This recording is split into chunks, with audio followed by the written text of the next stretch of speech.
Hi, this is Jeff Thigpen, Guilford County Register of Deeds. And I'm Carly Malcolm, Lead for North Carolina Fellow for Guilford County from the UNC School of Government. And welcome to the Good Grief Podcast. Have you ever lost a loved one and had to figure out what to do? Have you ever felt alone and overwhelmed?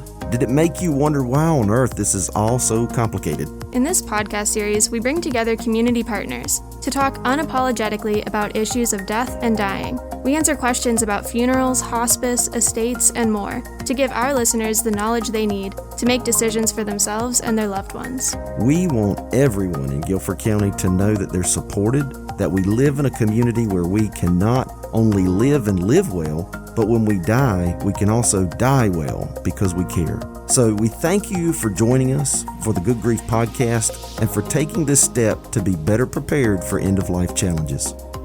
This is Carly Malcolm, Lead for NC Fellow from the North Carolina School of Government with Jeff Thigpen, Guilford County Register of Deeds, and welcome to the Good Grief Podcast. Today we're going to talk with Jeff about how the End-of-Life Innovation Project got started and about the Good Grief Podcast series. Why we're doing this, what we hope to achieve. We'll also give insights into upcoming podcasts that we believe will be worth listening to.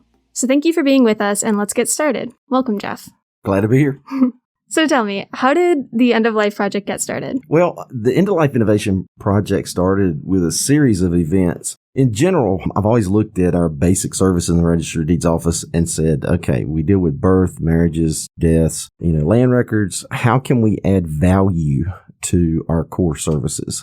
The fact is, most people don't know what we do. But if you buy a house, you get married, have a kid, get out the military, you lose a loved one, you come see us. And in a way, we, at the most local level, hold the public trust around some very important times in people's lives. And so, they come in, people who live in our communities come in every day and they interact with us in those moments. And what I found with death certificates, a lot of times when people would come in, it would be fresh on their hearts and their minds. And they were in mourning in many cases, and they'd be dealing with a ton of grief and around the loss of a loved one. And then from there, they'd be interacting with a lot of organizations around death and dying. Hospice, funeral homes, clerk of court's offices. They were in caregiving environments. And many times they were just unprepared for those moments. And in a lot of cases, they hadn't had those conversations. And they didn't know about things like advanced care directives. They didn't know about cost factors related to death and dying. In some cases, because we live in a culture that doesn't like to talk about death, a lot of times emotional and spiritual support were not there, or they just seemed to be overwhelmed.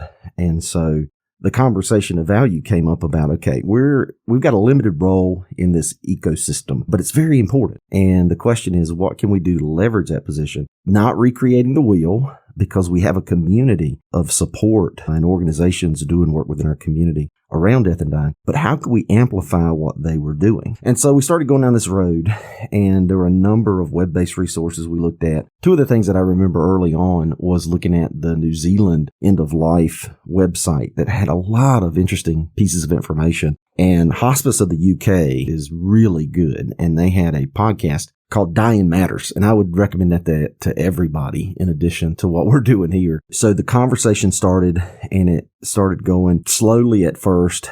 And as I'll mention later and talk about, it's really started happening now that you're here with us and we're getting this podcast series started and those kinds of things.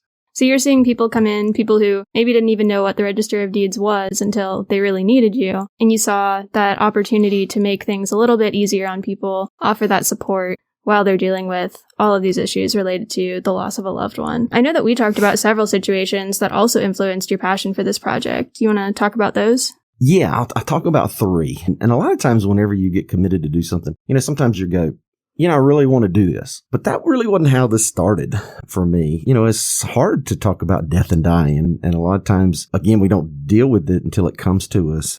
One day I had an unexpected visitor a few years ago, and I'll call her Maggie. She didn't want to see any of my staff. She said, no, I want to see the Register of Deeds. And when they came back and told me, I was like, well, why? And so, but when she came back and I saw her, I could immediately see that she had a serious illness. And from the moment I laid eyes on her, I knew that I really needed to explore this and talk with her about why she was there. And she later told me, she had stage 4 cancer. She had been through a series of treatments and chemotherapy. Her body was weak, and you could see it. And I remember she was wearing a red handkerchief over her hair that she had lost. And, she came in, and I was just captured by her sense of grace and purpose. And I remember looking into her eyes and seeing somebody that obviously had gone through a whole lot. And yet she was really poised and an active part of a process of helping her family come to terms with her impending death. And that moment was really impactful on me because it was a space where I could see life and death. And it's not unlike an experience that I had when I was with my father. And I'll mention, lastly, this is personal, but that moment with her was really touching. Sorry, before we move forward, could I ask, how'd she come in to ask you about? She wanted to know the process of getting a death certificate. For herself? Yeah. Wow. And that alone. Mm-hmm. I thought about it, I'm like, how could I ever have the clarity and the strength and the character and fortitude to come in and literally research and understand and get to know the process of my own death process, not just in terms of physical and emotional, but she was actually looking into the institutions. And so I'm thinking, if someone who's in that situation, had the clarity and the passion to do that, it was something that just stayed with me. And another situation that came up was with a friend of mine, a former Republican County Commissioner, Mary Rakestraw, and her husband, Frank, were really good friends of mine. And Frank died. And he was an incredibly organized person, and he was hilarious. Him and I would just have wonderful conversations about politics. We both knew we totally disagreed with one another. But the fundamental thing we all agreed on was that we were all Carolina fans. So we all got along, and we could always fight and argue about stuff. But then we'd always come back to a moment where we could appreciate each other and talk about the basketball season or something. But, Frank laid out everything for her, was very organized, and she talked to me about what he did. But she went to a local bank, and she was trying to get into the safety deposit box. And she just felt like the staff and the people there were just totally not attentive to her. They didn't feel like they respected her grief. She was upset. She was furious. And I just remember her saying over and over, "Good grief. I had to do this," or "Good grief. I had to go back and verify the will or do something." She's like, I had all these steps that I had to go through. And so she was really frustrated with the system. She was frustrated with the bureaucracy, and she was in mourning. And so that was another piece of this. And underlying both of those two situations, like I said earlier, was that it was personal. For me, it became that way after I began really seeing through the eyes of people who were dealing with this more and more, that I think a part of my role and responsibility in my position is to try to find ways to leverage my position to add value to the conversation about death and dying and understanding grieving. And like I said, I went through that with my father 22 years ago, and I remember it clearly today. And it inspired me to do a lot of things. It was the foundation in many ways for me becoming an elected official as a county commissioner way back then when I served with Mary. But the idea that I want to live a meaningful life, I want to contribute to that space, because as we talk about a lot, Carly, again, people have a hard time talking about death and dying. And I think that Jane Gibson, summed that up when I was talking to her at one point. She used to work with hospice. And she said, there are a number of situations where people have a lot of support, but it's those 1 a.m. phone messages and emails that I get that worry me about people agonizing over the death of loved ones. And I think about those folks as we're doing this podcast, because Jane said then, she said, sometimes people just want to hear a voice. They want to hear somebody who they can identify with and that they may be able to draw some knowledge from. And so I think our hope in doing the podcast series and through, enhancing our web resources and that kind of thing will be helpful to people who are trying to get that support. So with all of that in mind, what are the goals of the End of Life Innovation Project? Well, the two particular goals. One is to promote online information and research, education resources for support for care during end-of-life challenges. That is by no means that all of the information we have there is from the Register of Deeds office. We are out there gathering information and knowledge from a variety of community resources, and our hope is that we can help facilitate that. The second goal is to have interactive resources, for example, like the podcast series. Through the podcast that we've already done, we partnered with hospice organizations and palliative care. We've touched on bereavement counseling. We've had faith communities, discussions around religion and spirituality, advanced care planning, a lot pre-planning around funerals and estates and people who are caregivers. We even get into body donation. Yeah, we both remember that one. That was a great conversation. But we are trying to provide both the online resources and the voice to help people deal with these end-of-life challenges. And so those are basically the two goals, and I think that we're off to a good start. Yeah. Well, speaking of the Good Grief podcast series, how do you think that's going? Well, I don't know.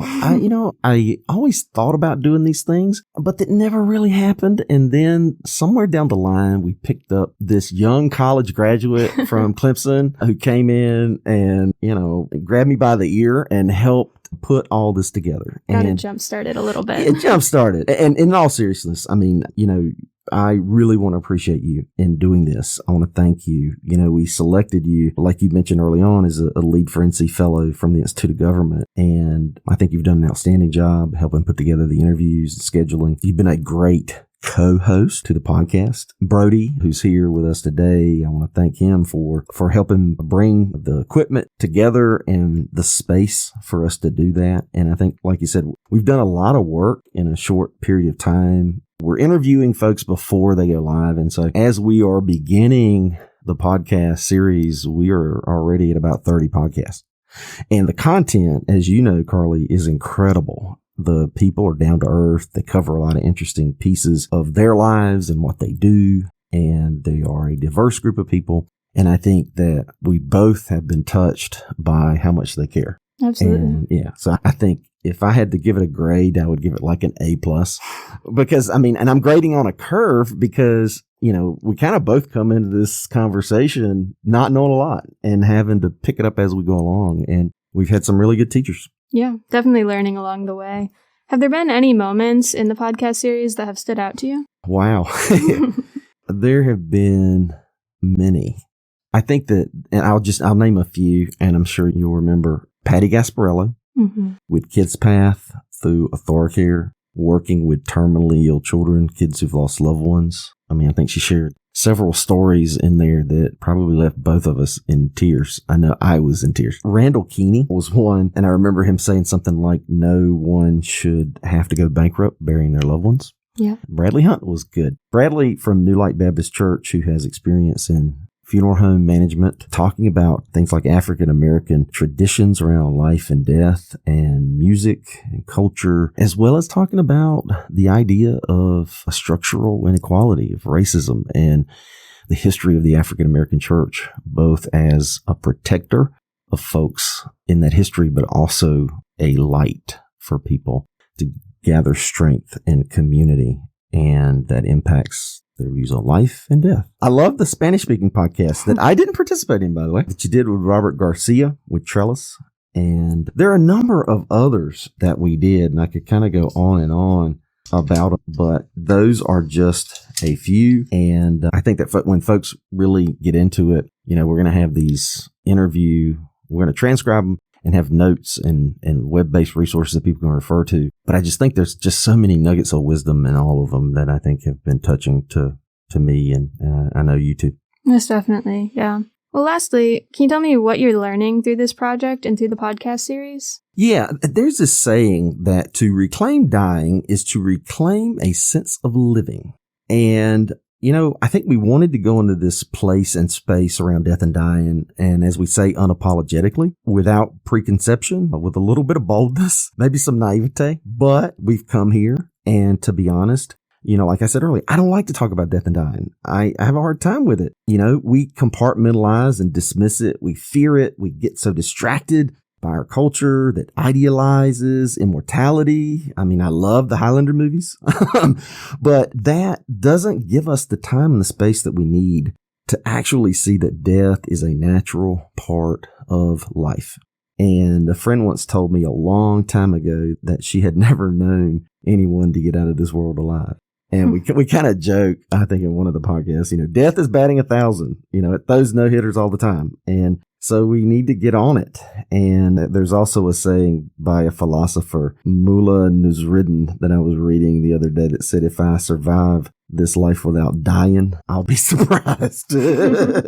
So, we're learning to talk about it. And for me, that's helpful because it helps me get in a position of openness, of learning, of growth, of vulnerability, of listening to people share their vulnerabilities around this and what they see. And that I'm not learning alone, we're kind of in this together. And everyone that we've interviewed up to this moment has walked away as we have, looking at each other going, this is important. We need to do this. And so I've learned a lot about serious illness, and I've learned to see a level of courage from people and grace and commitment that they bring to this ecosystem in a way that, has just incredibly been inspiring to me. And so their stories and the knowledge that they brought has touched me. I know they've touched you too. Like I said, I'm not in this alone. You've brought a lot to it as well. And I've appreciated the opportunity to go into this space with so many local voices. It has been a very special project, and I just see it as a gift. Thank you, Jeff, so much for taking the time today to go through all of this, and also for all of the work that you've put into making this project a reality. This is Carly Malcolm, Lead for North Carolina Fellow, and Jeff Thigpen, Guilford County Register of Deeds, and you've been listening to the Good Grief Podcast. Thank you for listening to this episode of the Good Grief Podcast. We want your feedback. You can visit our website at www.guilforddeeds.com. You can also email us at endoflife@guilfordcountync.gov or find us on Twitter with the handle @Guilford_ROD. We hope you've enjoyed this episode, and until next time, take care.